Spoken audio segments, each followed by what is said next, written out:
Well, hey peoples, this episode of The Vinyl Guide is brought to you by the Groove Washer. Record cleaners, archive quality record sleeves, and accessories for your vinyl collection. Ask for the Groove Washer by name at your local record shop or go to groovewasher.com and use discount code VinylGuide10. Clean and care for your records with the Groove Washer. And we are also brought to you today by AudiofileUSA.com. With over 42,000 vinyl records in stock and more arriving every day, AudiofileUSA.com only sells excellent and near mint vinyl records. AudiofileUSA.com is a family-owned and operated business, and they ship worldwide. Check them out at AudiofileUSA.com. And with that, on with the show. Well, hey everyone, it's Nate. Welcome to the Vinyl Guide episode number 324. The Vinyl Guide podcast is all about talking records, collecting, and all the other bits of music nerdery we love. And today we tick all those boxes because we've got Matt and Ken from the Bronx, and man, oh man, are they ever record nerds? There's even a video of their record collections up at our Patreon site if you want to see it for yourself. But today on the podcast, we discuss the vinyl of the Bronx, the rare records, the adventures and challenges of the many records and pressings that they create, how the band creates special packaging and collectibles for their fan base. We talk about each of their own record collections and much, much more. And as mentioned, we not only have an extended and ad-free version of this interview at patreon.com/vinyl guide as per usual, we also have a video of our discussion, which is great because both Matt and Ken have these amazing record collections. They're pulling things out. We want to pry a little bit into their stash, so it's a lot of fun. So if you like what we do here on the Vinyl Guide, please help support this show at patreon.com/vinyl guide and get all the extras. And finally, if you like the Bronx and enjoy this interview, there are a ton of other episodes you may enjoy as well, including episode 301 with Amel and the Sniffers, episode 290 with Keith Morris of Circle Jerks, Black Flag, and Off, episode 289 with former Saturday Night Live alum and punk rock fanatic Fred Armisen, episode 281 and 282 with Ian Mackay of Minor Threat, Fugazi, and Discord Records, episode 256 with Eamon Sandwith of The Chats, and heaps more. Subscribe for free to the Vinyl Guide podcast, scroll through our back episodes, and enjoy, goddammit. Alrighty, that's it for the upfronts. Let's join up with Matt and Ken and discuss the vinyl of the Bronx here on the Vinyl Guide podcast. What's up? Hey. Hey, what's up? How are you? Oh, good, man. Hey, look at you. Look at that. Look at those records behind you. Yeah. You are a 7-inch maniac. Oh my goodness. Well, yeah. Well, I'm just starting to go through some stuff. I got, I'm trying to get rid of the IKEA furniture, but it just it's IKEA furniture works. It works. It's, you're spending money on records. Works. You don't want to spend it on furniture. Yeah, it works. It works. I got most of the vinyl over here, so, but yeah, I'm still trying to figure out a good 7-inch scenario, but I've been playing singles a lot more lately. So it's kind of the way I'm angling right now. Oh, I see the turntable right there. You just turn right around. Yeah, Pop. Okay. All right. How about you, Ken? We're already into the vinyl conversation here. Yeah, so. yeah. Well, here's my setup too. Yeah, beautiful. And here's my 7 inches, kind of in a messy area, but oh man, you can see it. All right, I am in my element. You guys are my people here. Yeah. So, look, thanks for making the time to talk records and everything. Obviously, you guys are longtime vinyl fanatics. And for those of you who are listening just audio, you can't see the visuals. Both Ken and Matt have the very impressive surrounding of records. I would say your record collections would be your pride and joy. Would that be fair? Yeah, absolutely. Sure. I mean, it's it's a big it's an important thing as a musician, and we love vinyl. So now, just kind of starting out as a kid, did you both grow up in California? I grew up in Japan. I was there till 17, so okay. You know how vinyl is over there. Yeah, I love visiting Japan. Yeah, I get lost in Disc Union. Yeah. Far out. So when did you discover music was your passion?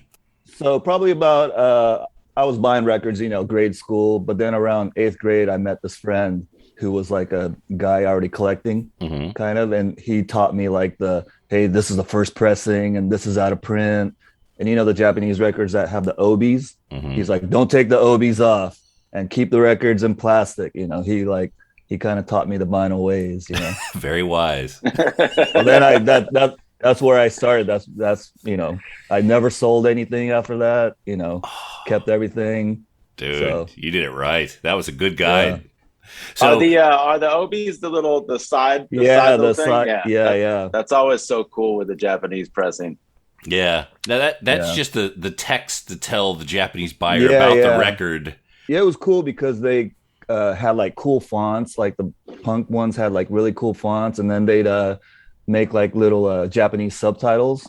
And the subtitles were really cool, and like a lot of Japanese bands went on to do kind of their titles were kind of based around the subtitles of American bands, or foreign bands. I like how they tried to incorporate the artwork. Like they didn't want the obi to be disruptive to the art, but you didn't want the fourth guy to be cut off. Yeah, exactly. Yeah, they'd actually print the face of the fourth guy on there and do the text around him. Yeah. So at 8 years old, like what were you? No, eighth grade. So I was grade. about 14. Okay. All right. So what were the records you were buying? Well, the first 2-3 records I bought was Queen, Play the Game, Kiss Destroyer, and Stevie Wonder. Yep. But then from there, from when I met that friend, I was like just all metal and punk, like 80s metal. Okay. All right. But and like in Japan, you could buy, a lot of, because like the American records were treated as imports. So, the Japanese versions were $25 and the American version was $15. So you're like, oh God, which one should I buy? And the Japanese records were always pressed good, and they always came with the posters and the stickers and all the. It's interesting because the way that the Japanese record buyers care for their records is with extraordinarily high reverence. Like I grew up in California. We would take our records to parties. We'd loan them out. They'd come back with a ding and a scuff, and it wasn't much of a big deal. In Japan, if they say VG plus, it's probably the American near mint because it's so well cared for. Is that the culture that there is? I mean, is there much record lending there? Or? Yeah, just like kind of taking care of stuff. Keeping stuff for a long time. Or they just never, or like a lot of people will buy 2, one for listening and one for keeping, But a lot of the used Japanese records smell like cigarettes. Yeah, I got records from this one dude and it smelled like something different. But so okay, so you moved over when you were 18? Yeah. So high school. So I was still buying. That's when. Late 80s, so it was like starting to move over to CD, and I was buying CDs, but I held on. I kept buying records because they were cheap. CDs were $14 and records were $8. Yeah. So I was just buying records, and my friends were like, "God, all your stuff is so cheap," 'Cause there was really no dollar bin because vinyl was just cheap, Yeah, I remember those days. Oh God! They'll pretty much give it to you. They'll be like, just because the record stores wanted to kind of make it into a CD store, so they'll have if they weren't really into records, they'll be they were like giving it away pretty much. They're like, it takes up so much space. All right. So tell us a few titles, a few things that you picked up for these crazy cheap prices that today would make a car payment. I don't even know, all the everyone says it, but like all the punk stuff, Ramones and all those, so if you could buy for $5 back in the 80s, or 90s. Yeah. All my, I love, all the Stones, all that, because people wanted to buy the cool vinyl stuff onto CD. So they're like, forget records, I got like Mick Ronson's Play Don't Worry, which was like it wasn't a CD till like the 2000s, and I got that for like $1, So, and how about you, Matt? When did it strike you? I was probably, I don't know, maybe fourth or fifth grade, something like that, going through. My sister was a metalhead growing up, so her record collection was incredible. And the first kind of two that I remember were Power Slave by Iron Maiden and Dirty Deeds by AC/DC. Those two records, yeah. And speaking to what you were talking about earlier about West Coast records, I mean, they were very dinged up, they were very damaged, they'd been played often and partied on regularly, but they sounded so great. And I remember those two records specifically because of the covers too. They just looked so good. And that one and Holy Diver by Dio. And then one record that really stood out to me when I was younger was the Am I Evil Metallica pressing that has like that orange like demon coming out of like so I fell in love with artwork super early on with metal and all that stuff, but it was my sister's record collection that really kind of got me into vinyl. She just had so many incredible records. And then I was kind of just hooked from there, Now, were you kind of collecting, being a little obsessive about it when you were young? Yeah, because I was collecting a little bit on my own because I got into it. There was a record store where I grew up called Middle Earth Records, and it was it was one of those stores for me that was like a gateway into everything that I would grow up listening to. They had everything from zines from all around the world. Their magazine rack was like just epic, it was all this stuff that you'd never see, that you could never take home and show anybody. It was like they had all the punk, all the metal, all the t-shirts, seeing like, Susie and the Banshee stuff and things like that, like all these bands that I'd never really heard of, I discovered through them.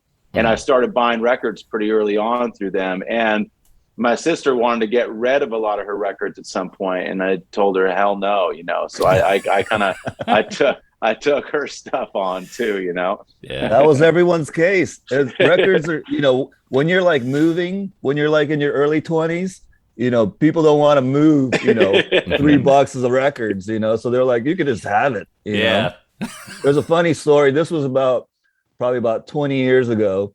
A friend of a friend was selling 1,000 records for $100. So I bought it. So I went to his house. He goes, you can't look through it. You just got to buy it. So I had this super small car, like I had a 4-seater car with a small trunk. I put 100 like whatever boxes it was. It wasn't 100 boxes, but it was a lot. And I put it in my car. My car was like, and I drove like 20 miles an hour home, put everything inside the house. And it was like a lot of, like, I donated a lot of those records, but there were some couple good ones in there, Yeah. I got about 50 good ones, maybe. But yeah, people were getting rid of their stuff so much. So what is the record or the music that made you feel that you wanted to play, that you wanted to participate? For me, it was like the early, 80s, kind of hair metal, like metal that was happening then. And like punk stuff, Ramones, Johnny Thunders and all that. Do you remember a song or a band in particular where you were like? It was like I remember Motley Crue's like "Looks That Kill" was cool. Just watching the video because it was like MTV. Yeah. And then I saw like just punk stuff. It wasn't around much, but there were like little clips. Seeing like Sex Pistols and Ramones, stuff like that. Hanoi Rocks. They're a big band for me.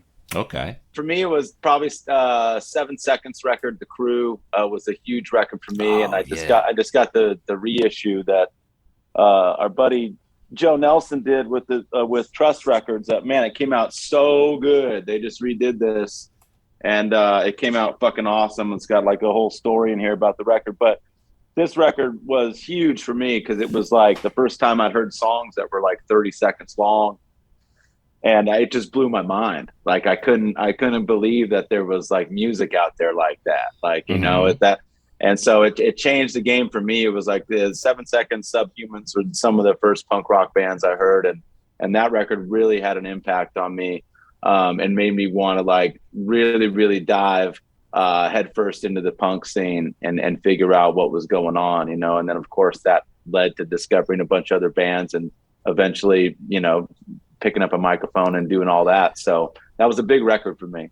Mm-hmm. Did you see many shows? Yeah. I saw a bunch of shows. You know, I'm like, you know, I was born in '79, so I missed the first 2 waves of like really, really classic punk rock. You know what I mean? Like all the bands that I grew up listening to, I never saw live. You know, just because they had just kind of imploded by then. You know, or you know, one of my you were in kindergarten. Yeah, one of my big regrets was never getting to see the Ramones, because I had so many chances to see them later on, you know, the Acid Eaters tour and all that stuff, but the Adios Amigos and all that stuff. And I just never, I was so young, it never really dawned on me that like, if I don't go now, you dumbass, like you might not ever see them, you know? So that was a hard lesson for me to learn, you know, but yeah, there was a bunch of bands that I grew up listening to I never got to see, and a bunch of bands, you know, that I saw, you know, in the early and mid '90s, stuff like that, were shows that, you know, really shaped me as kind of a front man, you know. But unfortunately, I missed like, you know, the Dead Kennedys and you know, early Flag and early Circle Jerks and Fear and all that, you know, Minor Threat. All those badass bands that, you know, all the real OGs get to see that they saw in their prime. Unfortunately, I don't got those stories. Are you the most, I guess, vinyl focused of members of Bronx? I mean, we all are, but yeah, I would say Ken and I are probably the most focused. You know, we probably have the biggest record collections out of the band. But you know, Joey C, our drummer, he has a good collection. Yeah, because he's been collecting since, you know, back in the, you know, early '80s. You know, he has he bought it back then. So I got to talk to him. He's touring with Circle Jerks at the moment. Yeah. Okay. Yeah. And let's maybe go back to the early albums. The first Bronx LP. That LP is exceedingly hard to get. There's been a few different reissues. Every single one of them sells out, and you can't touch one for even a reissue for less than $200. Is that something that I guess do you guys see problematic, or do you see it as you like the fact that it's rare and a bit elusive? I love it. I love that. You know, it's like I think that, you know, one thing that we try to continue to do is just kind of feed into that. You know, we're a vinyl band, and we like to release as much cool and interesting things as we can on wax, you know. So I love the fact that the first record is up there, and it's hard to find, and it's expensive, and it's just cool. I mean, the record looks great. Joby, our guitar player, did an amazing job with the cover of the record is incredible. You know, and it's just it's one of those rare things where it's the start of the band, you know. So I'm excited that it is what it is in the vinyl community, and it's been something for us that we kind of launched, you know, all of our future releases off of. You know, once that first pressing sold out and became kind of hard to find and went up a little bit in price, it was something that we knew we wanted to continue, you know, because it was just there's such a strong lineage of punk rock and vinyl and like rare limited edition, hard to find pressings and releases, you know. So those are the things that we love as a band. So it's really rewarding and really cool to put those out and then see them disappear. Well, what is the rarest record of the Bronx? I mean, I think it's that one pretty much. Yeah. It's got to be the first pressing of the first record. Because the first pressing is 1,000 copies, and we did the second pressing, and that was only 500. Yeah. Okay. And that's the one. That's the one everyone wants. You know. The first one is the okay. Yeah, I would say the first one, and there's been like there's some 7 inches that I don't even have. Like I don't. I think Like I think I have the False Alarm 7-inch, but there's a couple random 7-inches out there that are pretty hard to find. And then there's a couple random splits we did on Island Def Jam that are really rare. One that's kind of rare that people don't go out for too much is Bronx III, because that was in series of reissues, and there was only 500 of that. All the other records had like a vinyl release, but Bronx III never had a initial vinyl release, and we did it in 2017 or 18, and we only did 500. So that record, there's only 500. Yeah, it's true. The rest of them got like 1,000 pressings or whatever, but that one is 500. Okay, so. All right. There's actually, and not to get too record nerdy on that one, there's 2 releases, one in the U.S. and one in Australia. Is that the same one? Is it the same one, or is it? I think it's the same one. Okay, all right. Isn't it? Yeah, I think so. Yeah, but we only pressed it once. Yeah. Three's a rare one, and what is that? I mean, there's a lot of cool stuff, that's out for the band. So it gets kind of, like I've been trying to track it all down recently, because even with our new record, there's so many different variants, and they're all really fucking cool, and they all mean a lot to us. And some of them just, we're gone in an instant. Most of them are gone in an instant. Some of the pressings that we did through like Revolver or whatever different, different releases that were really cool looking. I have yet to track down. So I'm hoping to get those. I'm hoping to get those too, so we can, cause it's weird, you would think that archiving, your own music and especially your own vinyl as a band would be like an automatic thing, but there's so much that happens in the lifespan of a band. There's you've got a rehearsal space in the valley, you've got a rehearsal, all shit's getting moved all the time. And, records, equal money. So for a lot of times you're selling them or whatever. So there's certain things out there in the Bronx catalog that I don't have in my own collection that I'm trying to hunt down, and I'll get it all eventually under one roof. But yeah, it's funny to not have it all, it's kind of a trip, but I got all the important ones. So with this latest album, you guys introduced would it be fair to call it a record club, a singles collection? Yeah.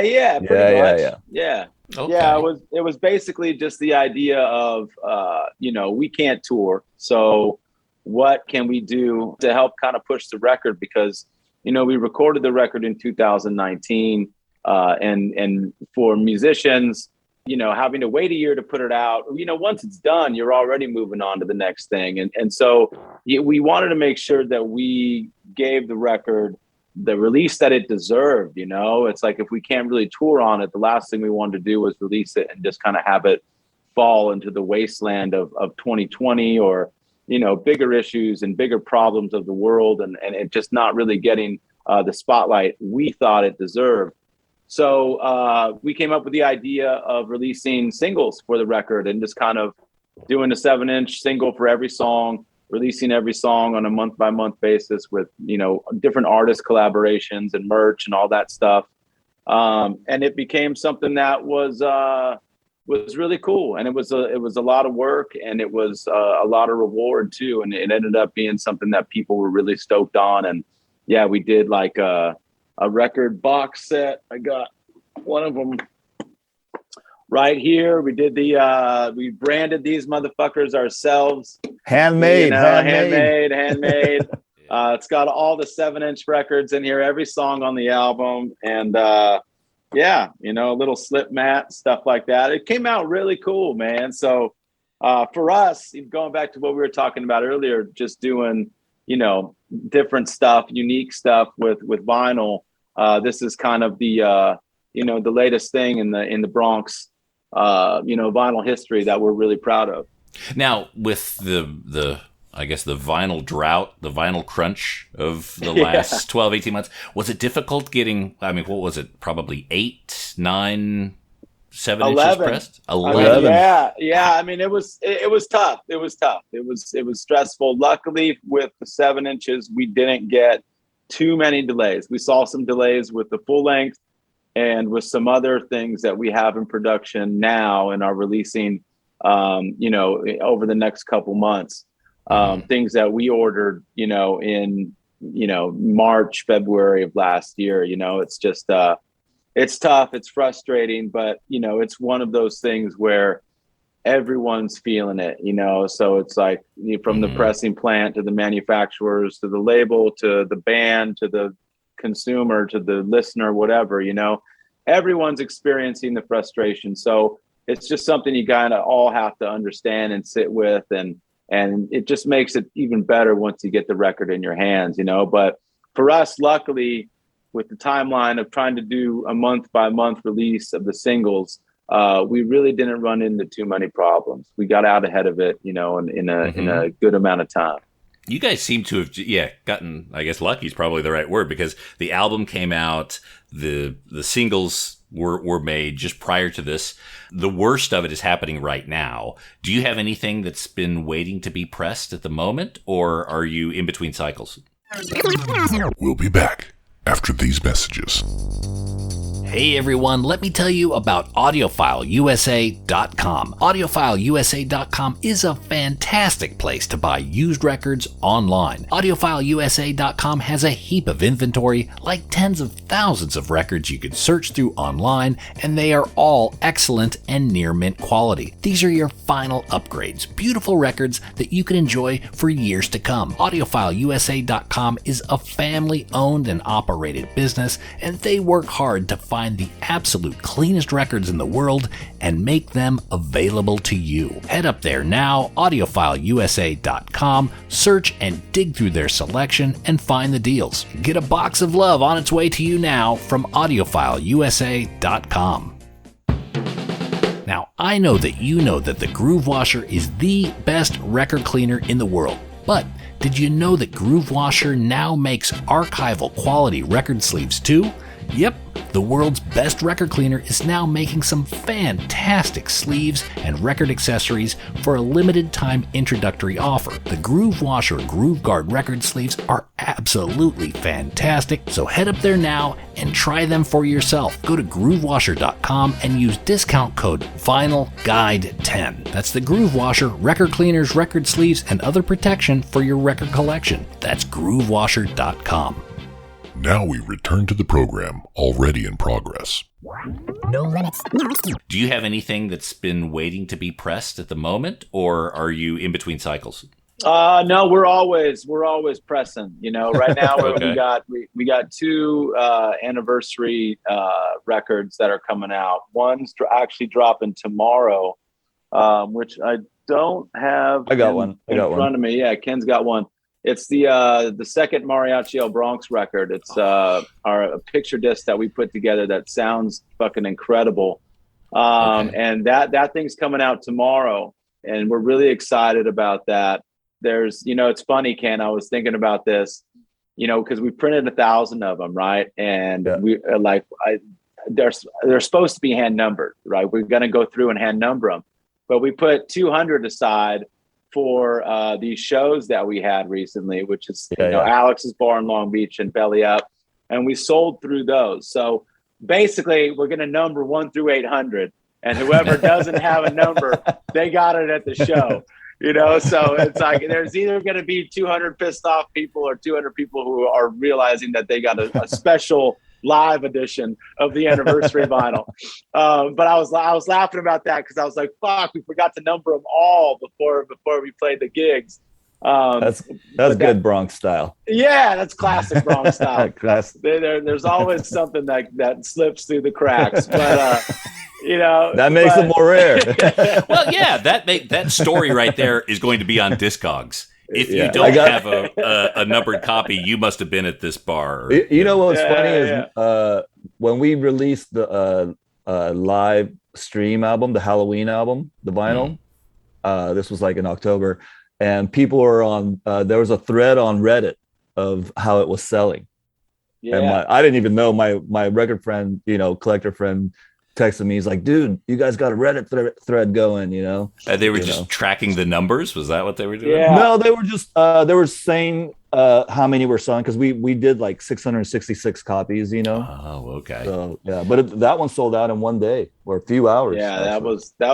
that record looks great. I mean, it's glow in the dark on the outside. It's candy corn vinyl. That's another one that Joby really knocked out. The artwork for it just looks incredible.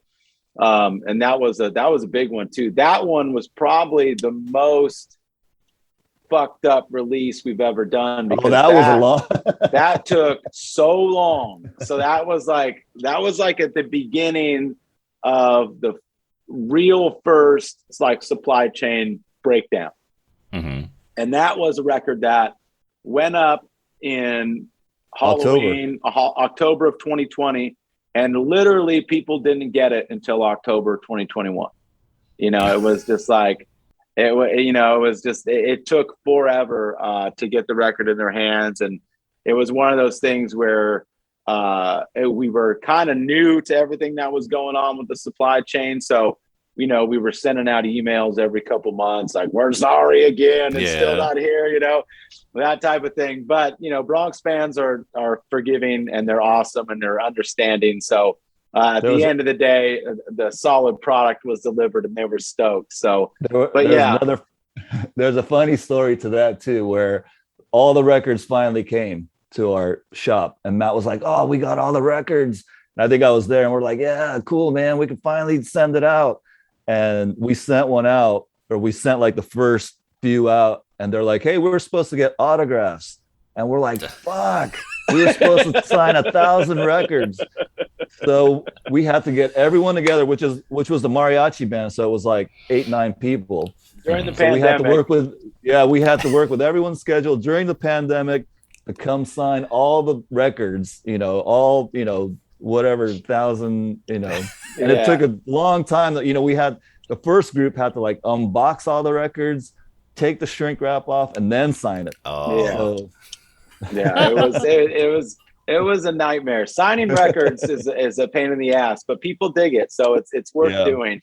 But it was just funny. I was like, it was just another one of those things on top of waiting and all the things we had to go through with that release. We finally get them, and then we ended up sending out I think 20 or 30 or something of them. And then we got messages back like, hey, these are supposed to be autographed. We're like, fuck.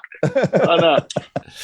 So there you go. We made it happen. We do everything pretty in-house. So anyone watching this, it's like, it's a source of pride with us, but it may take some time getting to you, or there may be a couple mistakes along the way, but it's all done in-house, with our own hands and hearts. So, it's definitely a labor of love. That's part of the charm. Well, see, now, if people have unautographed copies of that pressing, then, it's the first 10. Oh, my God. I need to find the ones. And they'll come up to you. This is one of the first 10. Can you now autograph it? And it's still one of the first 10. So Absolutely. when you guys are signing 1,000 records, I mean, logistically, you must be, I mean, the first dozen are okay, and then after 100 your hands must cramp up. Like, how do you go about signing 1,000 records? Hey, you just gotta buckle down and get it. It's funny because there's a couple guys in the band that have like intricate signatures, like our horn player Keith. He was signing everything and like drawing a trumpet on every one of them, and we're just like, what are you doing? Come on, speed it up. But at the end of the day, it's a fun process. I mean, you can't, it's a lot of things to sign, but if you're in a band and you're upset about having to sign records, like, you're in the wrong business.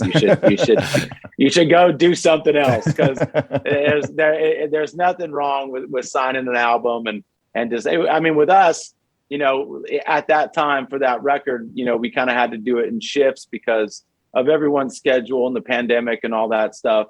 But it's, at the end of the day, it's another chance for everyone to get together and hang out and just, do something based around, something special that we created and recorded and pressed to vinyl. So, it's in the moment, sure, you can be like, fuck, my hand hurts, but it's all good. You're not shoveling coal. Yeah. No, we get it. you're not shoveling coal. I would just imagine that because whenever I'll get a record that has an autograph on it, and I always think like, is this when the person was kind of like into signing it, or was this the last kind of third where they're just like, fuck it, let's just get it done? Yeah. No, there's definitely been a couple where I've signed and it's like literally it's like it doesn't even make any sense at all. So, where do you guys normally get your records pressed? Do you use the same plant, the same manufacturers? You go to others? No, I mean we used to try to like establish a relationship with the older companies like Erica or things like that. But honestly, man, nowadays it's nowadays pretty much everyone's lying to you, whether or not they're making it in the US or printed in Canada, or if they're getting it made overseas in Europe and then shipping it. And it's just such a clusterfuck now that, at least for us, I've always wanted to establish a relationship with have the Bronx plant, a Bronx pressing plant that we would go to because we print so much vinyl. I've always wanted to establish that working relationship with the plant, but it's just never happened. I mean, it's just never happened. And it's like, you try to go, with certain places to stay consistent, but, either they're, when you go to press the record at a certain time, they're slammed and they just can't turn it around in time. Or, you want to go to this place because they're printed in the US, but the price is just outrageous. You want to do so for us, or we've had experiences where literally we did like 3 records with the plant and we call them to do the next one and they're fucking out of business. You know what I mean? So it's like, for us, as much as I've always wanted to establish that kind of old school business relationship of just like, hey, this is where we go to print. It's just something that in the modern climate is just really, really hard to stick to and establish. And that's not on our end. I mean, it's something that we want to do, but it's just something that's hard to make a reality. If you have deadlines and you need to get records out by certain times and you have budgets and you're doing pre-orders and, there's just a list of demands that's hard to stay consistent with one plant, and it's like, I would love for that to happen.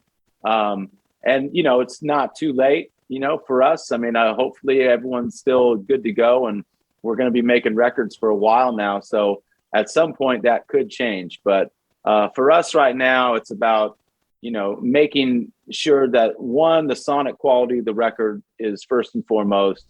2, that the finances make sense. 3, that the timeline makes sense. And, it's like, and then just overall budget wise, it's crazy. We've done deals in the past where you get, it's going to be this much. And then all of a sudden it comes in and it's an extra, $3,000, $4,000 because they had to ship it in from Europe or whatever, where they, so there's all kinds of weird shit that happens sometimes with printing vinyl, but it's all on a case by case basis for us right now. So whatever we can do to get it done in the best way, in the quickest way, to keep, our fans happy is what we're going to do. Have you ever been in a situation where you've ordered records, you've ordered product to be manufactured, it gets to you and it's different than you thought? Wait a minute, I didn't think this was... it's funny. I've never really had, I was kind of going through, because I've over the last, especially with the singles and everything, I've amassed a large collection of test pressings, which I love, but fortunately we've been really fortunate with not really getting too many bad ones. We did have one release, speaking of Bronx II, and I think this is correct, Ken, right? Yeah, wrong song. Yeah, they screwed up. The label screwed up. They sent the bonus track to the bonus track mix to the plant, and I think it was the UK pressing. Yeah, it was the UK pressing of Bronx II. Has the wrong song on it. The first pressing of that has the wrong song on it. It should be. I think it was it supposed Spread to be Thin? It was supposed to be Spread Thin, and it was a song called I forget what the song was called. I can look it up right now. Yeah, but we ended that up was a giving big the one. song away. Yeah.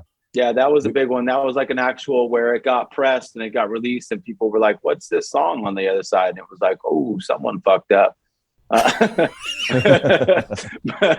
But you know, that's another one of those copies. That's another one of those records that I'm looking for, because I don't have a copy of that one. I've always wanted, because as soon as that happened, immediately, of course, you know, the record guys in the band are all, "Ooh, that's going to be worth a lot," you know. But I don't have a version of that. But yeah, that was one that got fucked up. But other than that, I can't think of any. Can you, Ken? No. Maybe what was that Record Store Day one? Remember we made the Record Store Day the double live one. What happened with that? I think one of the songs, it wasn't the live version, it was a studio version. That's right. It was like a Kiss Alive scenario. Yeah. Which RSD one was that? Hang on. I'm it's the only one we have. It's the blue. Yeah, I might have it. Let me see. There's four songs on there, and then I think one song is a studio version. I think it's this one, right? Yeah, that one. Yeah. Got it. Okay. But you know what was funny about that? The Mariachi 2 mistake that came out 2011.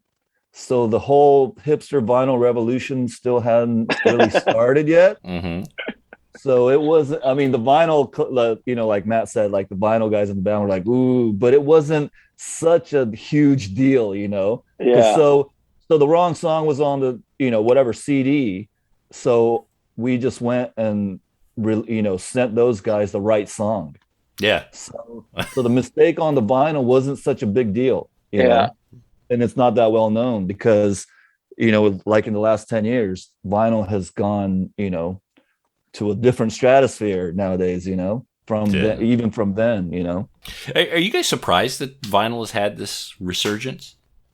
I mean, both ways for me. Yeah, I'm not really. I mean, it's kind of been, at least in my eyes, it's kind of been the same, like for the last, you know, at least 5-6 years for us. I mean, we print stuff and it does well. And then I'm still buying records. I'm still collecting records. When we're on tour, Ken and I are going to record stores, you know, and things like that. And it hasn't really changed for me. And honestly, I haven't seen, like, it just feels like the last decade has been like a big vinyl boom, you know, but it's like, I haven't really seen anything specifically to like, be like, oh shit, the last 2 years have been super crazy with vinyl. I just know that it's obviously something that, you know, when you're on the inside of the music industry and being in the band, you know, everybody's trying to press it. You know, it's like, it's crazy trying to, you know, how many bands are trying to press their records. And that's awesome, you know, because obviously the demand is there. And it's been really cool for us. You know, I think fans kind of understand that in today's, you know, climate of the monetary value of music, you know, the price that people place on music nowadays has been devalued through streaming. And I stream music. This is not an anti-streaming thing, but it's just a fact that the monetary value of music has just kind of dropped, you know, and it's like one of these things where it's, you know, as someone in a band and people who care about the industry, you're kind of wondering where, like, is it ever going to come back up? You know, is a song ever going to be worth more than $1.29? You know what I mean? Is a song. So for us, and I think a lot of music fans out there really realize that when they do buy vinyl for a band, it makes a big deal. It's a big difference, you know, like it really helps us a lot. And, you know, to have that balance and the yin and yang between the digital world and the streaming royalties that you do get, whether it's, you know, pennies on the dollar or, you know, whatever it is, it's a good balance to have, to actually be able to sell physical records and have people be stoked. And the band, it's something that our band makes money off of, you know? So our fans kind of get that and appreciate that. And we appreciate that too, you know? So it's an important thing for us, you know, it's a really cool, you know, way for us to express ourselves, you know, to put the record out, to put singles out, to put, you know, super rare, limited live stream collaboration stuff out and to have it and to see it sell. it just means a lot to us, you know. So it's something that really that we really care about. So there's always vinyl on the merch table.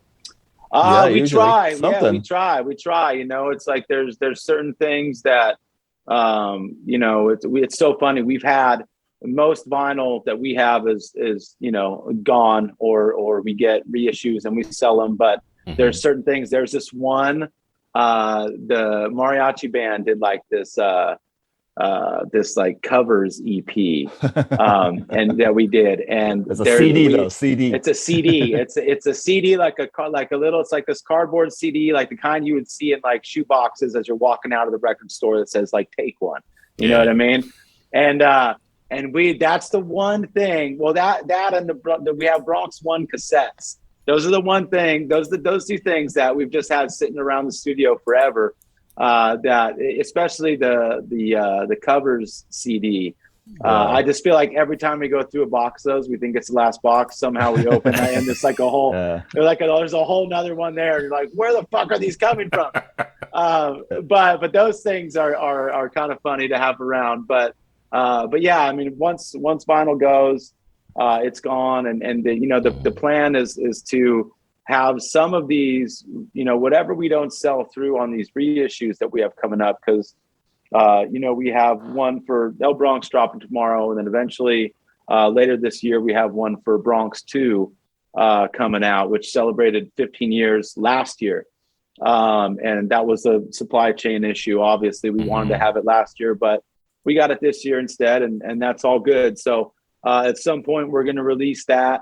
And, you know, as things are hopefully getting back to normal here after the Omicron and all that stuff kind of settles down, we should be back on the road, you know, come June, July. So whatever we don't run through in the web store, we'll have out on the merch table. So it's definitely, for us, there's been a little bit of a vinyl resurgence, I guess you could say, because we're with the new record, and with the singles and with the full length of it as well, we've been pressing a lot of stuff like the last 2 years. We have a lot of vinyl. We do have some extras put aside for every single that we release too, because there was technically 600 of each is what we sold because it was a 6 record.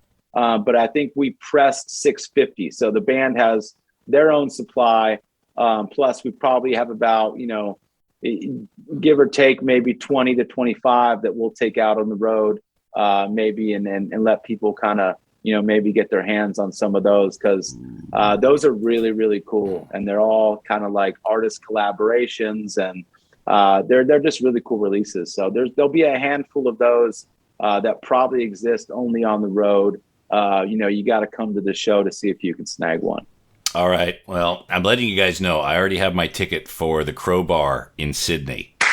All right. So, and honestly, I gotta say this, because, you know, Australia has always been so good to the Bronx, and it was for the longest time our number one, you know, quote unquote market, and it's been the best place for us to go and play.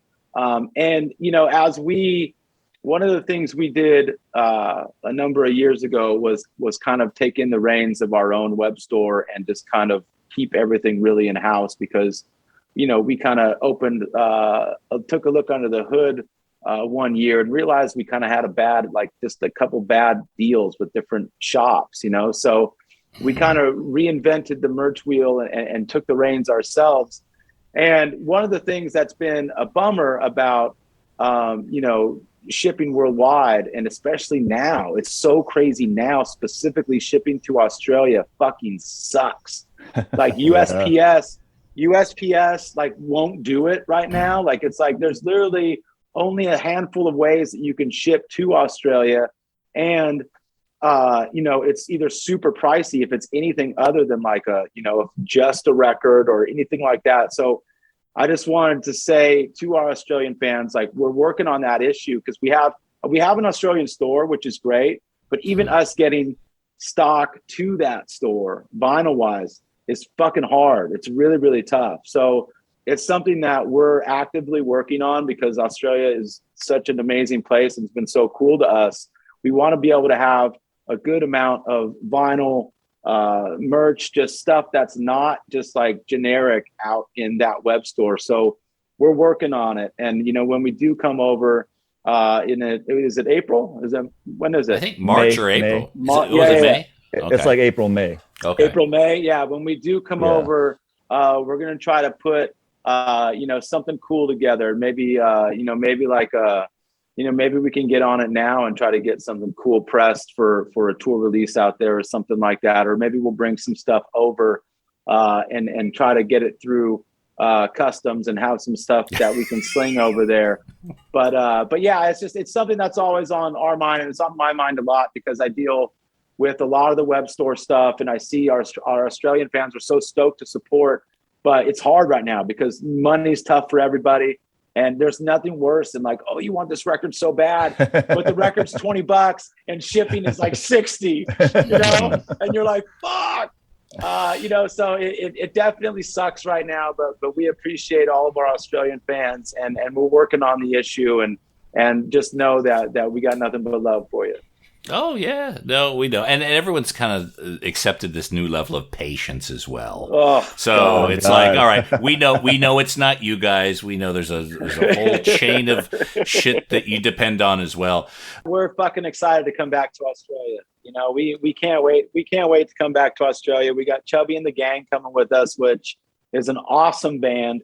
We've tried to, this has been one of those things that's been rescheduled. And I know you guys are going through, a whole thing with the pandemic and everything over there, just like everybody else is. But I got fingers crossed and every other thing is crossed that this tour is going to happen. And we really, really cannot wait to come and actually play fucking live music in Australia again. It's going to be fucking awesome. So that's really the only thing I just wanted to press was just, how excited we are to get back over there. Guys, thanks so much for joining us here. And I could absolutely tell you guys are excited about vinyl, excited about the music, excited about the hustle too, which really is, it's very fun to see the plans come together and all those stories you shared about the rare records, the non-signed things, all that folklore is now getting cleared up and will make its way into the collector circles. I want to remind folks they can go to bronx.com. That's Bronx with 3 X's.com. Make sure to check out the latest album. They don't name any of the albums. That's got to be confusing on some level. But the latest album, not for us. Not for what you guys know, but the album with the drips. Grab that one. I think. Yeah, there's all sorts of other projects as well. Mariachi El Bronx. We didn't even talk about Mariachi El Bronx. Now I love mariachi music. Growing up in California, it was just something that you heard all the time. It just kind of sinks into your bones, and I'm so delighted that you guys also celebrate it. So well done to you. Everyone go to bronx.com, 3x's.com, and buy some records from these guys, buy some merch. And again, guys, have a safe trip over here to Australia. We'll see you when you get here, and maybe if you got a few hours off, we'll do some record shopping too. Yeah, absolutely. Hell yeah. Sounds good. Thanks for having us, Nate. All good.